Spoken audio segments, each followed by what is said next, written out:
Ito yung ating torque drive. Ayan. So gaano nga ba karami yung nilalagay dito na grasa, ipapakita ko sa inyo. So dito sa loob nito, ayan, may grasa yan dito sa loob niyan. So nagsusupply din siya ng grasa. Kailangan nating grasahan tong loob. Ayan.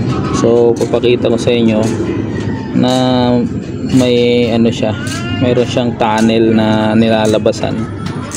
Ay, parang may breather siya doon sa loob. Ayan. So pag binuka natin to, ayan, so pag binuka natin yan ganyan, may lalabas na grasa doon sa loob. Ayan.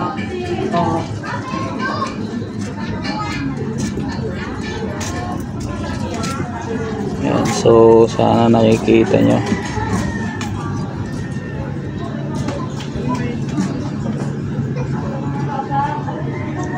Hindi natin siya mai-focus ng masyado. Ayan o, diba? So ibubuka natin. Ayan o, makikita nyo may lumalabas na grasa, diba? Ayan, ayan sa may dulo. Ayan o, nandun. Hindi natin ma-focus kasi ano eh, masyadong maliwanag. Ayan, so kung iba-back and forth mo yung buka na ito, ayan o, may lumalabas na grasa, diba? Ayan yung parang breather niya, guys. So kailangan dagdagan nyo yung grasa na ilalagay nyo dito. Ayan. So ibubukan nyo lang to ganito. Ganyan. Bubukan yung ganyan. Ayan. So may lumalabas na grasa dyan, guys. Ayan o. Ayan, may namuunang grasa dun, diba? May namuuna siyang grasa. So yung grasa na nandyan, yung galing yan dito. Dito, yung galing dito sa may roller pin dun sa loob nitong cup na to. Ayan. So lagyan natin ng grasa, guys. Kasi pag umandar siya, 'di ba? Bubuka yan ganyan. Pag bumuka yan ng ganyan, hihigop siya ng grasa. And then pag bumalik naman siya, ayan, so ibabalik niya yung grasa doon sa loob. Ayan, so magbo-back and forth lang siya. Ayan, yung grasa nandoon. So kailangan lagyan natin ng grasa to ng medyo marami-rami.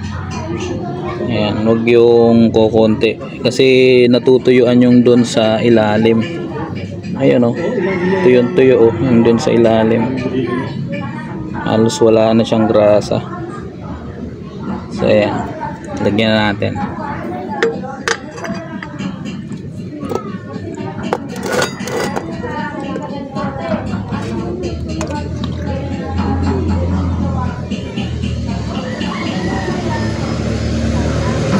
So bago nyo lagyan, i-close nyo muna to. Ayan, dapat naka-close lang ganyan. Suggest ko sa inyo. Tapos lagyan natin mga dalawang ganito, guys. Ilalagay natin para at least pa paano meron siyang mahigop na grasa. Ayan. So gagrasahan nyo rin yung pinakailalim, yun sa dulo, yung bearing doon. Kutin nyo lang.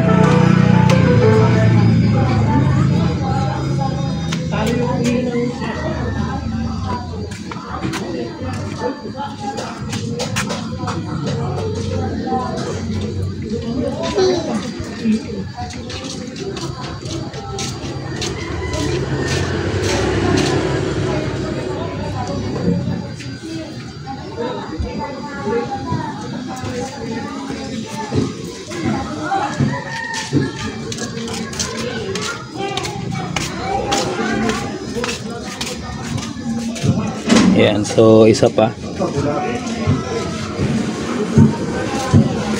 Isa pa. Ayan. Yung mga ganito karami. Ayun.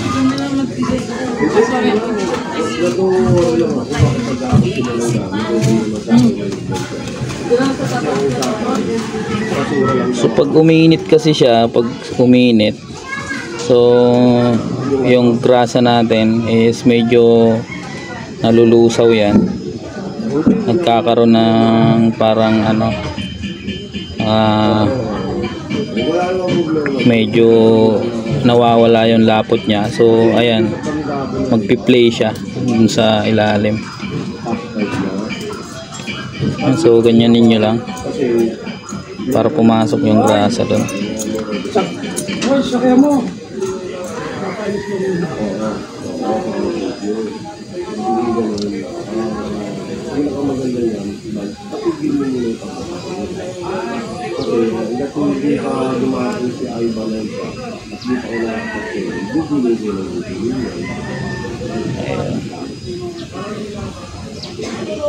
So ayun, dalawang ano lang, dalawang parang kurot lang nito.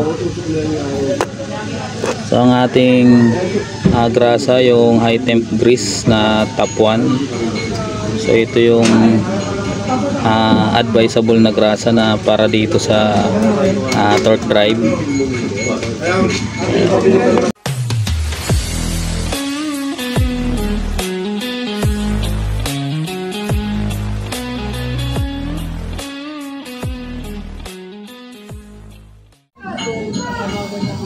Yun guys, so pagkatapos nga natin ano yun to, linisan natin tong sa labas. Ayan.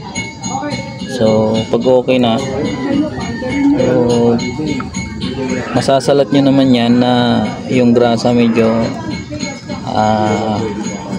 madami sa loob. Ayan. Pero wag sobrang dami, yung ano lang, yung sakto lang. Ayan, yung pero wag sobrang konti naman kasi matutuyuan talaga siya ng grasa.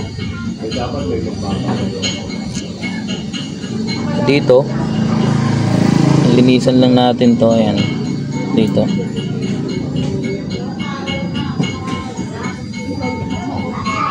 Ayan, so ayan, linisan muna natin.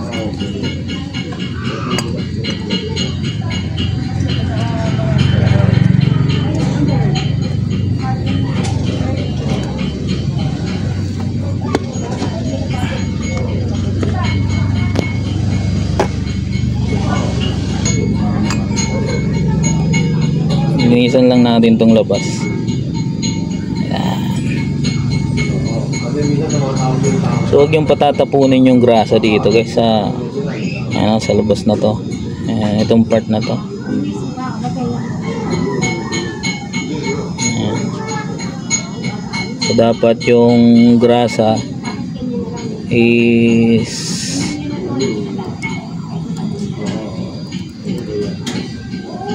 hindi sobrang dami, hindi sobrang konti naman. Sakto lang.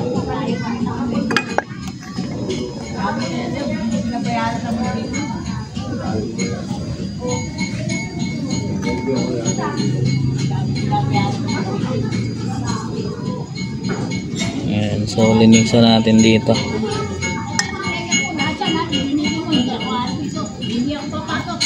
Babayaran mo pati yung araw mo.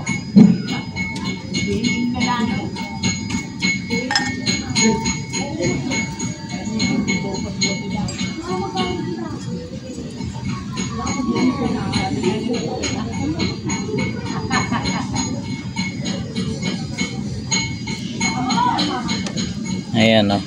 So okay na, malinis na to. At lagyan na natin ng sapat na grasa yung ating torque drive bearing para hindi masira. So tatagal to basta lagi yung nilalagyan ng grasa. Mga 1 buwan bago nyo lagyan. Yan. Mga 1 buwan, mga 2 buwan nyo lagyan nyo na, kasi para wag lang matuyuan yung bearing dun sa natutuyuan talaga yung nandito bandang bearing. Ayan, oh. Ito yung bearing na to, laging natutuyuan niya ng grasa. So ito dito okay naman yan, Hindi yan basta-basta natutuyuan. Itong dito, yung bearing dito sa bungat. Pero yung sa loob, laging natutuyuan ng ano yan, ng grasa. So medyo damihan nyo dun sa loob. Medyo damihan nyo yung dun sa loob kasi humihinga yan. May lumalabas-pasok na grasa dyan guys. Ayan. So pinakita ko na sa inyo kung paano yan nag-vibrate. Ayan. So ibalik na natin. Okay na to guys.